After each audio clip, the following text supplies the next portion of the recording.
ఆ పాతాలను చూసినప్పుడల్లా ఒక మాట జ్ఞాపకం చేసుకోవాలి, ఎన్ని ఆత్మలు వచ్చినా కానీ పాతాళానికి అసలు తృప్తే లేదు.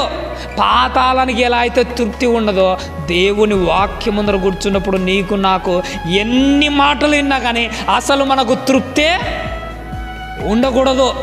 ఎంతైనా ఇంకా ఇంకా ఇంకా కావాలి కావాలి కావాలి.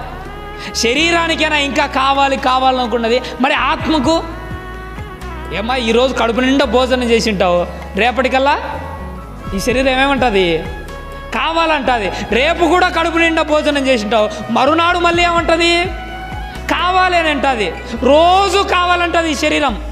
మరి ఆత్మగా నువ్వేంటి, ఈరోజు వాక్యం విన్నాను, రేపు మంగళవారం కదా పోకపోతే ఏం కాదులే, మళ్ళీ శుక్రవారం పోతే బాగుంటుందిలే, మళ్ళీ రేపు ఆదివారం వాక్యం వినడానికి వెళ్తే బాగుంటుందిలే.